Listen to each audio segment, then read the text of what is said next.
Well, welcome back to another Shabat edition of the YAHOWAH blog, this from our Ocean studio.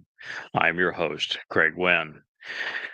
In our last episode of Coming Home, a Voice, we began to consider the implications of what is the 20th Mizmor of Dod. It is the 20th Psalm for those who prefer to use the English nomenclature. And we're going to reprise where we were in our last program so we can pick it up and move on from there in context.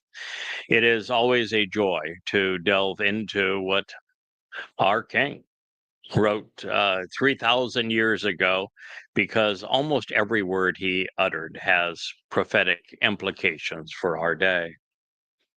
So this one begins a Mizmor, which is a song of Dod, the beloved, to the enduring leader, on behalf of the everlasting conductor and eternal director. The one that Dod is speaking of would be Yahweh, his father. Now keep in mind, Dod is the end-all and be-all of life. He is the actual chosen one. He is the actual Messiah. He is the real Son of God. He is the one who came in 33 CE, and exactly the day that he said he would fulfill Pesach, Matzah, and Bakorim, and he was the one who was crucified by Rome. Yes, I know that the world attributes this to a mythical misnomer named Jesus Christ, but Jesus never existed. And he was nothing but the product of identity theft, stealing what actually had transpired by the one who bore all of these titles and accolades and achievements.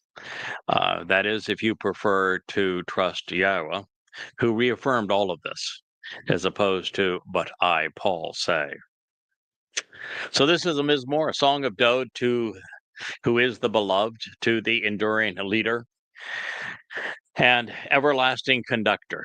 And you will notice that, Dod does something that we should all do, and I do quite routinely. He began his statement with the name of names, the name beyond all names, the one and only name of God. If you do not know, love, and pronounce, acknowledging Yahweh's name, you do not know God, and God does not know you. Yahweh is the proper pronunciation of the name of our Elohah God, as directed by his Torah teaching regarding his Haya existence and our Shalom restoration. Yahweh wants to respond to you in the day of troubles. Yom Serah, during the time of in unavoidable circumstances, the day of dire straits, of vexing calamity, of debilitating stress and adversarial anguish. It's from Sar, which means to be narrowed and confined by foes and oppressive situation.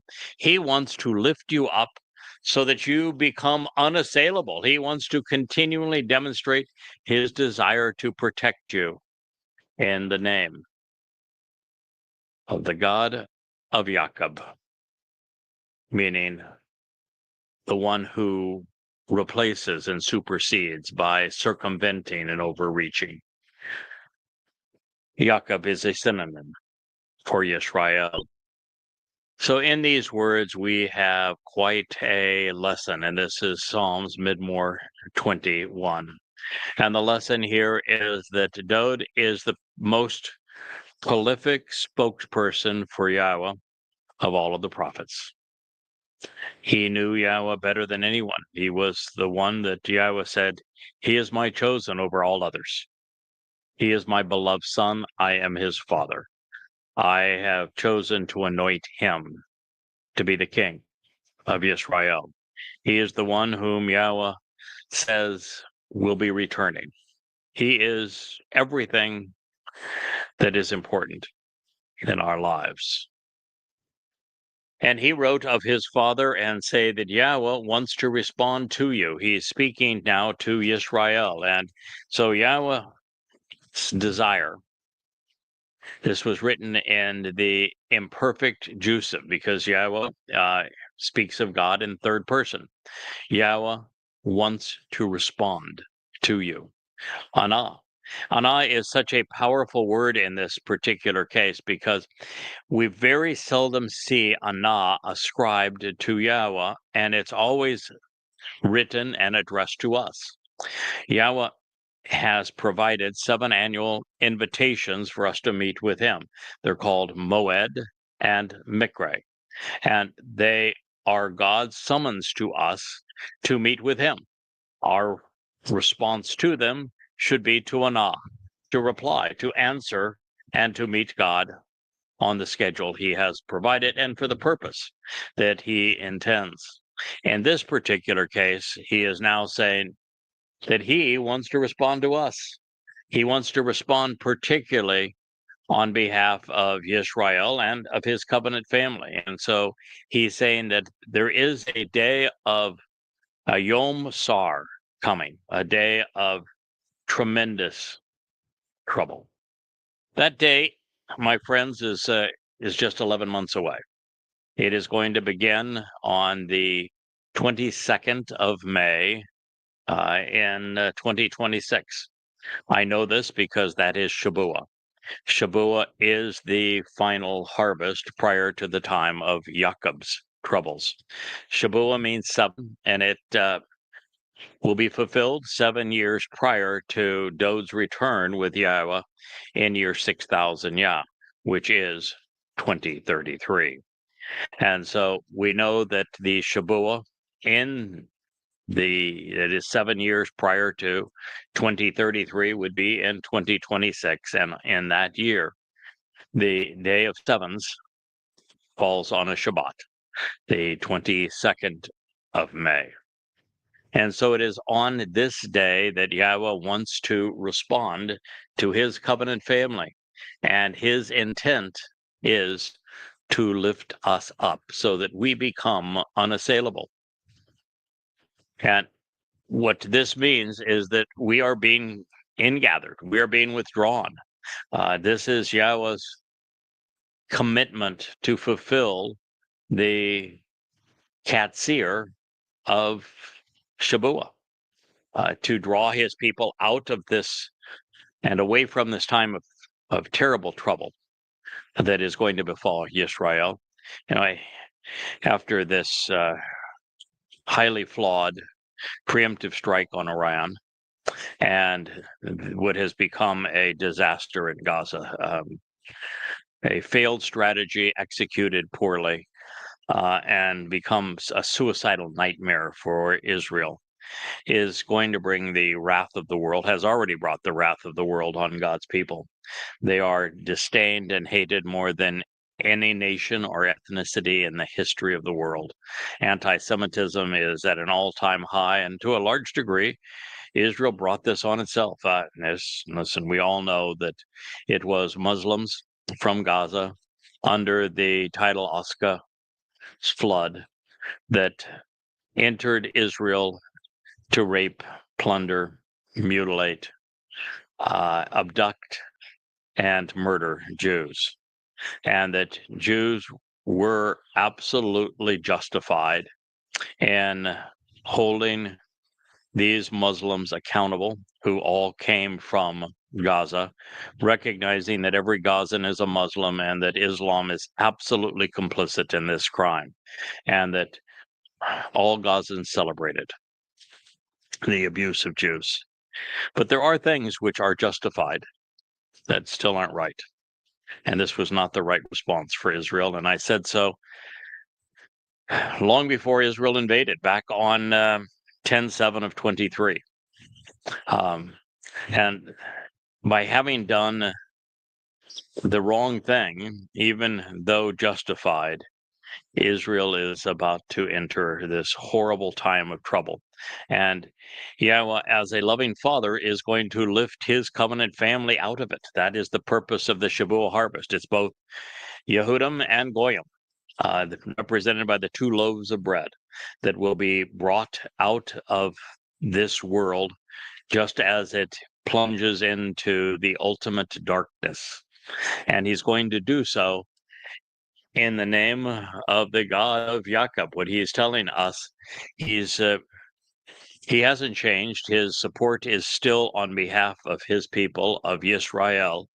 But nevertheless, the best he can do at this point is to remove the covenant family, because he can't respond in any way to any other Yehud or Israelite, because frankly, they don't know him. They have remained estranged from all the way back in the days that they were so obnoxious towards God during the Exodus.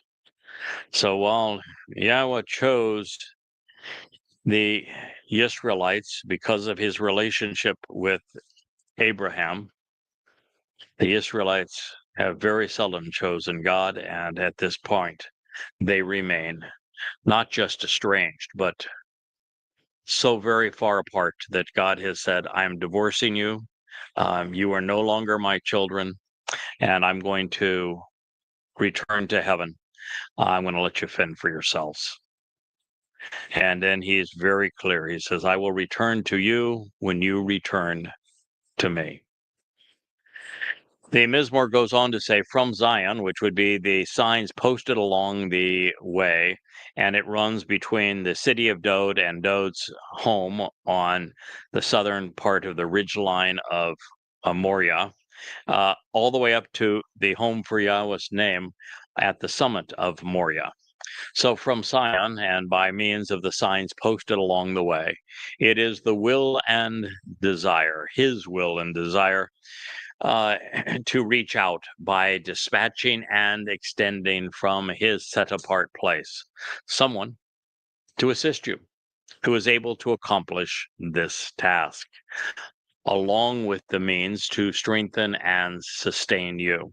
This is Psalm 22. Yahweh has 1,000 references to this individual and to this mission. He realizes that his people and he sit apart, that they are in fact estranged, and that Jews are as obnoxious and belligerent towards him as they were during the Exodus, when Jews asked God to shut up and go away, that they never wanted to hear or see from him again. But that must be resolved, because we only have 99 months left until we reach the point of put up or it's over, where Yahweh returns with Dod on the great family reunion and homecoming, October 7th, Yom Kippurim, 6:22 p.m. as the sun sets in Jerusalem in 2033 or 6,000 Yah, or he's just going to destroy the earth because there's no one there. Now, we've read the prophets and we know that we prevail.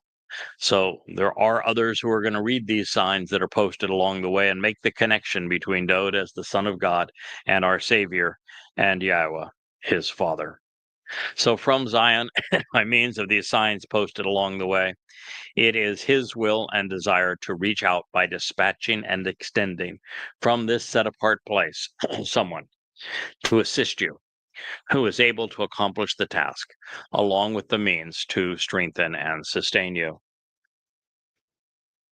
This person has many names and titles along the way that God has provided. He is introduced as the Choder, as the Nakar, as the Nakri, as the final Zeroah, as the Edah, which is a witness, as the Kol voice of God, as the Bashar herald of Dod, as Yada, one who knows, as the Adamah Parah, the red heifer, as the man who comes from Edom. He's even equated with El Dod, the Dod, beloved of the Almighty, as my Dod in the 11th chapter of Bamidbar, Numbers. And his job is to support and, to awaken Israel, to get Israel's attention to the point that they start to pay attention to God again. His desire is to remember your contributions. Yahweh recognizes that there are some Yehudim along the way who have done some remarkable things, and he wants to remember the best in you. This is the whole beauty of what Dod did on Matzah that makes us appear perfect in God's eyes. He took the guilt of every covenant member and on his soul, and he carried it into Sheol to deposit it there, never to be seen again. And under that basis, God can see everything that is good about us. He can celebrate all of our achievements and our contributions without ever being distracted by our failures from time to time. And so God's choice is to zakar, to remember all of your contributions. Zakar is also an insightful term here because the verb zakar, which means to remember, is written identically with the noun zakar, which is memorable men. So his desire is to remember and to acknowledge the memorable men and all of your contributions, along with those of your branch, your means of ascent and way of withdrawal. The ultimate branch is Dod. He is the Shemak, the literally the branch that is off the tree of lives. But he has a stem who works in conjunction with him, the Choder, who provides access to the tree of knowledge so that God's people might know enough to be able to make an informed decision at this time. So along with those of your branch, your stems, your means of ascent, and by way of withdrawal, of the accepted and anointed, the Dashen, the one who was prepared and prospered, then became overtly satisfied. Because Dashen is not the primary word for anointed, it's used in the 23rd Psalm, however, to convey the idea of anointed. It's associated with olive oil. Which is why it has that connotation. But this could speak of both Dod as the king and of Yada as his herald, because while Dod is the anointed one, his herald has been prepared and will prosper on his king's behalf. So both individuals fit into that nomenclature of Zakar, which would be to remember the most memorable of men. Pause now and contemplate what this means. Psalm 23. Mutually beneficial relationships are always reciprocal. Therefore, it is appropriate for Yahweh to contribute on behalf of those who have made contributions to his people. In this regard, there are two individuals who stand out, Moshe and Dod, one of whom is being designated here by the reference to the branch, being used as a means to ascend and to provide answers, as well as being acceptable and anointed.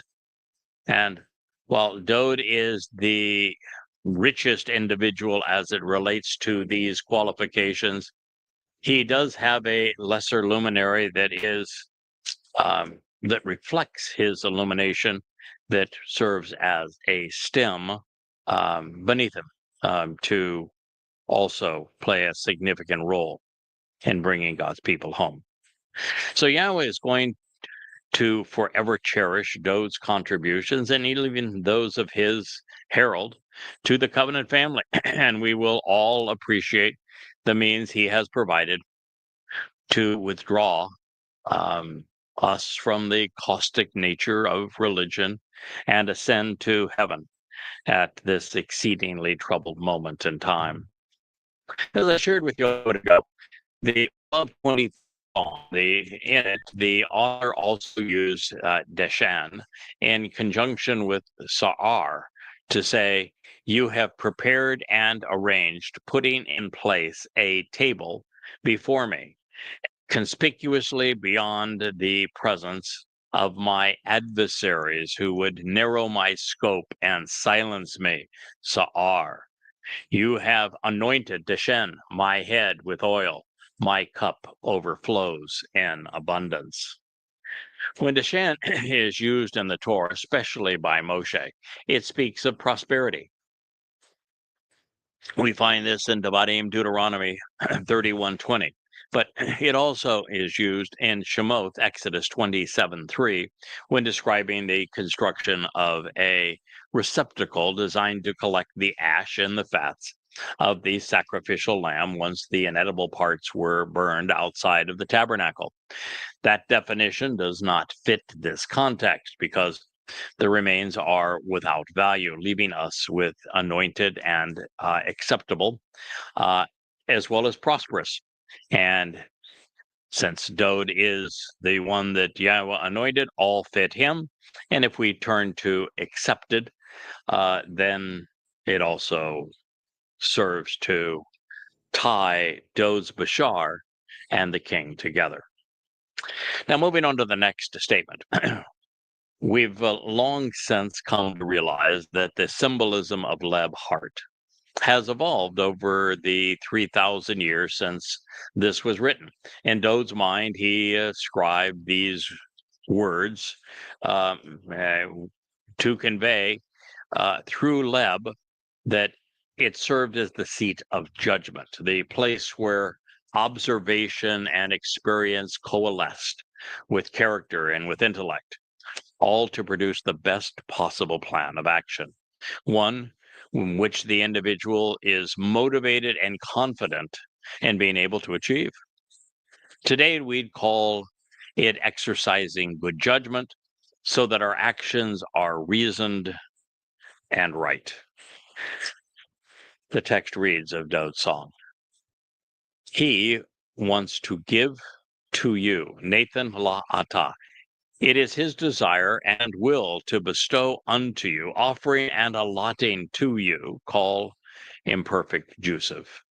That which is in accord with, ka, that which is consistent with, your best judgment, lebata, you exercising sound decision making, such that your heartfelt desire is determined by your conscience.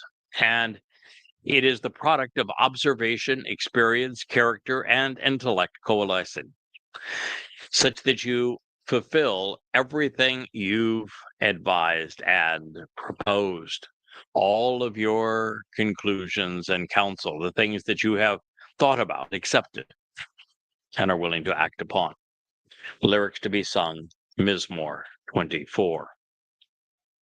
So this is either wonderful or terrible, depending upon how accurate our thinking, conclusions, and counsel have been. If addressing Dode, then Yahweh is affirming that he concurs with Dode's thinking on the matter of fulfilling Chag Matzah and Kapunim.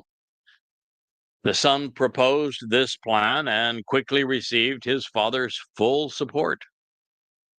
The Moedim have been and will be fulfilled, just as Dode has desired and has advised, even as Yahweh approves. There is but one way to benefit from this rather extraordinary promise and opportunity, and that is to be observant, closely examining and carefully considering everything Father and Son have revealed to us through the Mizmor. Particularly ones like this one. And then we think about what we have learned and exercise good judgment regarding what God has taught. So that we are on the same page, there are 4 reasons that I was led to present the 20th Mizmor before commencing in our review of the Psalms and picking up the message of the 6th and the 7th. The first is that it was written to enlighten us about what to expect from Yahweh during the time of Jacob's troubles, which is just 11 months into our future. The second is that the use of Yeshua, salvation, in context with its root, Yasha, to save and to deliver. The third here is Dagal, to look at and celebrate, a conspicuous banner. and what that entails for us at this time. And the fourth is its conclusion with Mashiach, the anointed Messiah. And the next two statements, we're going to find all four of these incredibly insightful words. So Dode is encouraging everyone to listen to him and to run on, to shout for joy. Ba Yeshua Ata, in your salvation. It is an expression of the benevolent idea that Dode, like every member of the covenant family, celebrates the addition of each soul to the Bereth. This expression of joy, however, is not based upon a nebulous religious notion or even some popular belief, but instead in the name of our God, Yahweh, and on behalf of those who Degal choose of our own accord to actually observe, closely examining and carefully considering the conspicuous banner, which will be raised in recognition of the unfolding consequences during this time of trouble. Now, up to this point, we have been uncertain as to whether this Mizmor has been addressing Dode or his primary witness, his Bashar herald, whether it's devoted to increasing Yisrael's knowledge of him or the awareness that he will soon have a Bashar. And now, based upon the use of the first person plural, it appears that the answer is both. Revealing that Yahweh is interested in what Dode has accomplished, at this point would accomplish, and now has accomplished. And he's also informing Yisrael about it and telling them that Dode will have a herald that will bring this to your attention and reacquaint you with the profound importance of Dode being the chosen one, the Messiah, King, and Savior. We want, it says, to shout for joy. Run on. It is our desire to sing blissfully, rejoicing over your salvation. Ba Yeshua Ata. Over your deliverance, your welfare, your freedom and victory.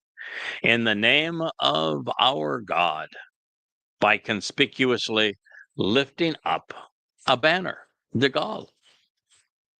By what we readily point out and celebrate, upholding in sight of the people as a sign, an ensign recognizing the unfolding implications of this message, especially as it's unfurled over time. Yahweh wants to satisfy and to fulfill all of your requests and expectations, your inquiries and your questions, every one of your petitions and appeals. Mizmor, lyrics to be sung, Psalm 25. Every reconciled soul, of course, has a cause for celebration. So rather than this being father and son, or the Messiah and his messengers jubilantly singing, the more who are Yeshua, emancipated and liberated, delivered and saved, well, the better. Well, to some extent, Yahweh is still far more interested in quality than he is in quantity. He is not trying to save everyone. In fact, his estimates are about 1 in a million. But he wants those individuals to be extraordinary, to be devoted to learning, to loving his name, to embracing his covenant, and to answering his invitations while supporting his people. Yahweh referenced this banner, of course, initially in association with the Towrah. The Towrah is this stem off the main branch. He is the sucker that gives the fallen root, stock, and stump of Yisrael new life. He is the rod of divine judgment. He is the one whom Yahweh would support, has now come to support with his 7 spirits. So in Isaiah 11, the sign is called a nesh, a banner. Dode has chosen Degal to describe the same symbol, the same sign, recognizing that either Father and Son, or the Messiah and his messengers. We're going to be lifting it up for all to see,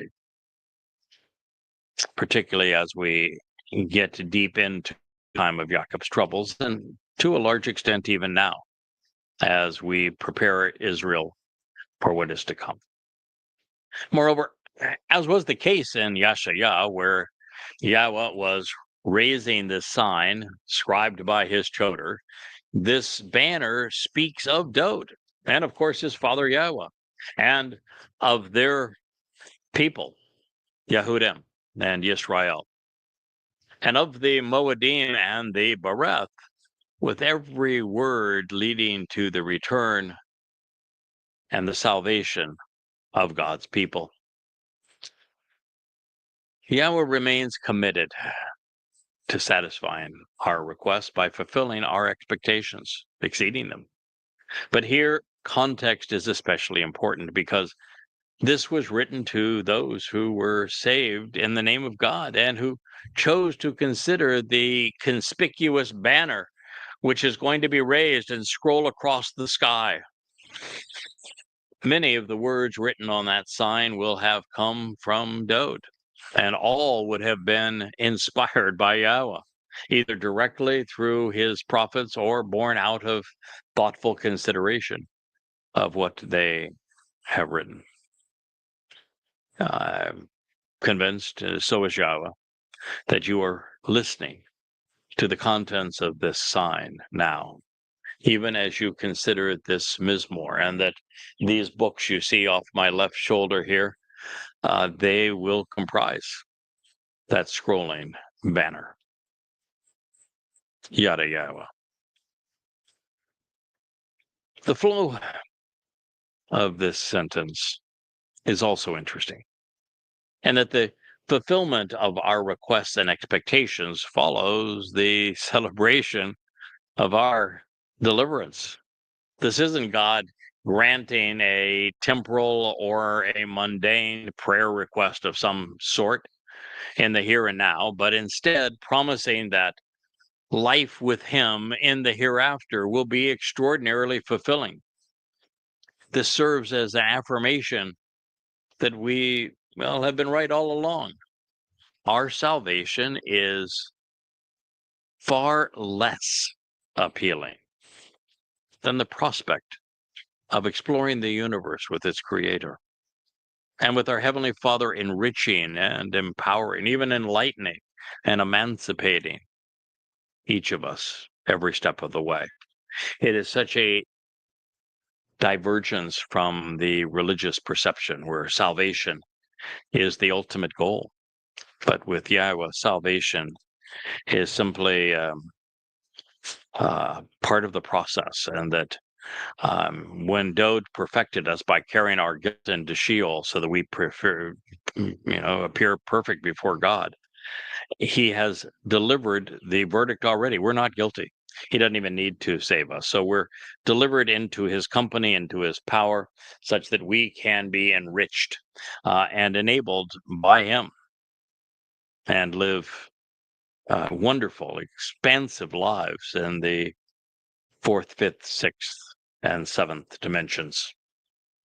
So speaking of this very moment when his people are being saved by, observing the words that are written on this banner as they were comprised in these books, and that the author of this song has so beautifully contributed to, because we're right now going through Coming Home Volume 1, which speaks vociferously of Yahweh's and Dod's relationship and what they would accomplish together. So you are listening to it being unfurled as the beneficiaries celebrate their most hopeful desires literally being fulfilled, as the beloved son continues to share these words about his father. Concurrently now, I realize at this time that surely Yahweh will deliver at this moment to deliberate and save his anointed Messiah. Wow. Here's Dowd, the Messiah, the man whom Yahweh himself called his son, the great prophet, the anointed king whom Yahweh said has an eternal throne, the man who, as Gabriel, God's most capable and courageous man, told us when he would fulfill Pesach Matzah and Bakurim in 33 CE, the very man who wrote a graphic depiction of his own crucifixion, fulfilling Passover 700 years before crucifixion even existed, and his 22nd Mizmor. This, the Mashiach of Yahweh, said concurrently, now I realize at this time that surely Yahweh will deliver at this moment to liberate and save through his anointed Messiah. He's saying that Yahweh is going to save through him. He's going to deliver him in his second of three lives, and the result is going to be the salvation of his people. Boy, to have that ripped off by Christianity and to have the title Messiah pilfered from him and then convoluted through Greek to Christ and used as a last name to commit an act of identity theft just makes one want to puke. And so Dowd, the chosen one, said, he, speaking of Yahweh, has chosen to answer and to respond through him. Through whom? Through his Messiah. Who is his Messiah? Well, Yahweh tells us that his Messiah is Dowd. He never once says that his Messiah is some cockamamie Jesus.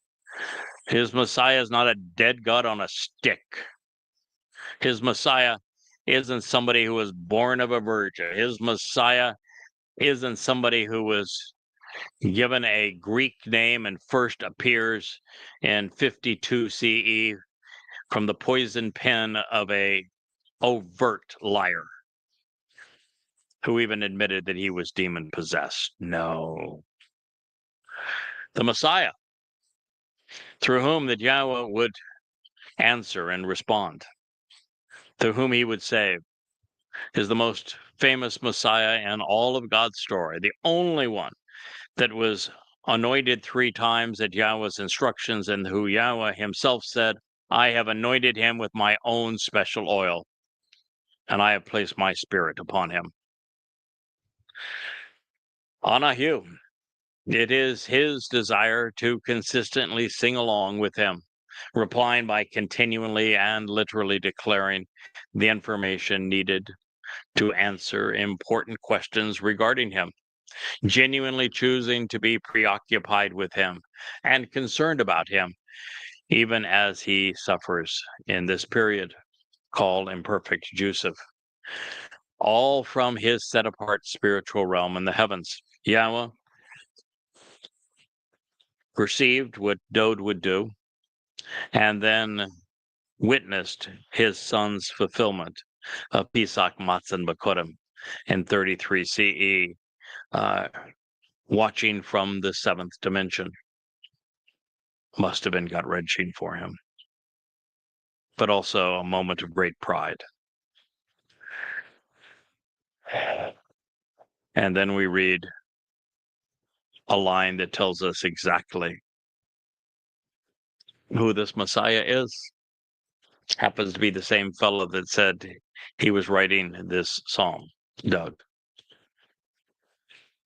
Through the Geborah, the characteristics of the capable and courageous individual, the most prominent and powerful leader who isn't afraid to fight for what's right. Bah Geborah.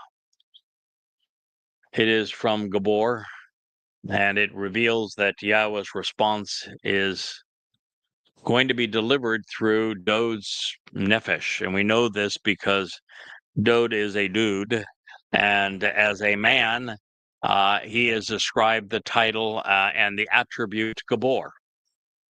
But he fulfilled this means of perfecting his people, saving them, if you will, delivering them from the consequence of religious and political corruption on Matzah. And when he did this on Matzah, it was through his nefesh soul, not his bashar body. His bashar body was offered as the Pesach lamb.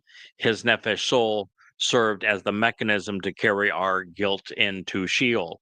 The reason this is important, bashar is masculine, nefesh is feminine, and Gaborah is the feminine of Gabor. Therefore, it is referencing Dod's nefesh soul and what Yahweh and he would accomplish when our guilt is carried into Sheol and deposited there, never to be seen again.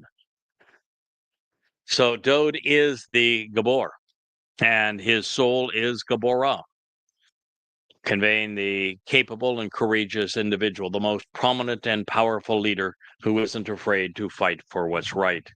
It is the one that Yahweh responds through, using Dod's nefesh from Gabor, the empowered defender of his people, of the right hand, saving and delivering.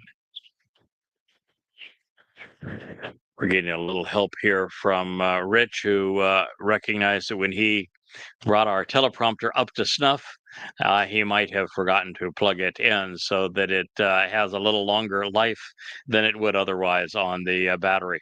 But he has snuck in from the side and gotten the job done just as we concluded our review of Mizmor lyrics to be sung, Psalm 26. It is nice to have someone who is such a gentle and caring soul, someone who is so bright and resourceful, here to support Leah and I so that we can accomplish what needs to be done on behalf of God's people at this time. So thank you, Rich. So after telling us that Yahweh was in full agreement with his proposal pursuant to Yisrael's salvation, we read that father and son were celebrating the result, even lifting up a banner explaining how God would surpass our expectations, one written by his herald.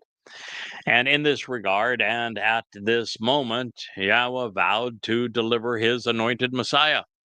God then reaffirmed that he has chosen to respond in this manner, sending his Gaborah, the soul of the most courageous and compassionate, capable man who would ever live. This also ties the prophecy that Dod gave Daniel in what's called Daniel 9, because the conveyor of that prophecy is delineated by Daniel as a man, not as a malach, spiritual messenger. And his name is Gabriel. Gabriel is from Gabor with El, which means the most capable and competent man of God. Gabriel is Dod. It's Dod who described his own service as the Messiah, who would be cut off, but not for himself, in the fulfilling of matzah at this time. So since the only relevant aspect of the Messiah's persona, which is feminine, is his nefesh, soul, the mikre would be fulfilled in this manner. Should anyone have been looking for an overt and incontrovertible declaration from God that Dod's soul, his nefesh, fulfilled a matzah, while his bashar body enabled the promises of Pesach, giving us life, and then in harmony with the set-apart spirit, delivered Dod's nefesh soul back to Yahweh and Shamaim on Bakurim, which is the plural of Bokor. Dod is the Bokor, the firstborn of God, according to God, and Bakurim means firstborn children. So all of this is transpiring through Dod's nefesh, his consciousness, that Yahweh has satisfactorily answered this question should it have arisen. Well, digging deeper, Mashiach is correctly translated as anointed and appropriately transliterated as Messiah. Mashiach designates someone God has specifically chosen and prepared, giving him the authority, approval, and permission to lead in this regard. To determine when Yahweh was referring, to whom I should say Yahweh was referring, it is vital to note that Dod is not only specifically named as Yahweh's Mashiach on 3 occasions. Throughout the Psalms and the prophets and writings, he, on Yahweh's instructions, was Mashiach 3 times. Moreover, Dod was God's foremost Gabor. So while there are those who prefer to give the Messiah title to their Christ, there's no basis for doing so. There's no mention of a Christ here. There's no mention of a Jesus here. This psalm was written by Dod, about Dod. He is the Gabor, not Jesus. When Gabor is used in Isaiah 9 about this child who was born and this son who was then given to us, and it calls him a Gabor. There's only one name mentioned and associated with that prophecy, and it ain't Jesus. It's Dod. There is no Jesus. There's not a single mention of anyone close to that name. And there's no prophecies regarding anyone like that. But there are countless prophecies about Dod. And he is absolutely the Messiah and Son of God, as well as our Savior. So Dod is the man who is known to have done these things, who actually spoke of himself, spoke for himself when he said he would fulfill them as the Messiah. So if Mashiach isn't properly transliterated as Messiah, when it is presented as a title, then, ladies and gentlemen, there is no Messiah. It is the only word in Hebrew that can be rendered Messiah, Mashiach. So if here, speaking of Dod, and a psalm written by Dod, and in conjunction with our salvation, Yasha, the only way to transliterate Mashiach is Messiah. No other Hebrew word or concept that can justify this title. And second, in Daniel 9, the person who fulfilled the full spectrum of the most famous Mashiach prophecy was the man who delivered it, Gabriel, Dod. In the words of my favorite songwriter, pause now and consider the implications. Now, to be credible, when moving from one language to another, the rules are simple. Words should be translated, conveying their meaning, while names and titles must be transliterated, communicating their proper pronunciation. You know, Genghis Khan is a title. We don't call him Genghis Khan, king. Julius Caesar is a title. We don't call him Julius Emperor. It's Pharaoh Thutmose, who was the Pharaoh of the Exodus. Pharaoh is his title. We don't call him King Thutmose, just because these titles could be transliterated or translated that way. Similarly, the person who served as the Mashiach can be the Messiah, but he can't be the Christ. No basis for that. It would be inconsistent with the rules of translation versus transliteration.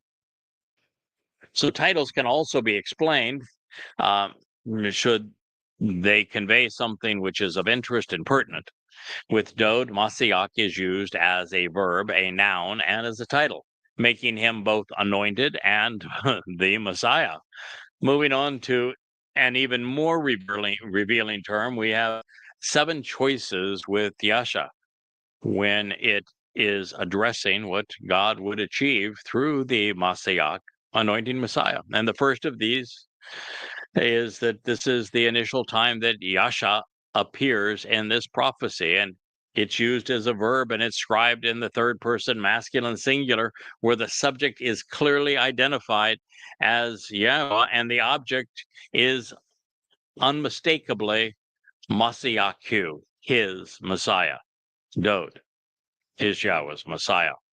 Well, we're going to conclude this program at this point because, well, I don't mind getting a little bit of an island baptism with the water, and I don't mean baptism in a religious sense, but I am feeling the rain on my shoulders, and we have some books that I'd like to protect behind me. So it's probably wise that we conclude this expression of this marvelous song of Dod at this point. And I thank you so much for listening and being part of our outdoor studio. I am Yada, and we are speaking about the great Messiah, Dod David. Thank you for listening.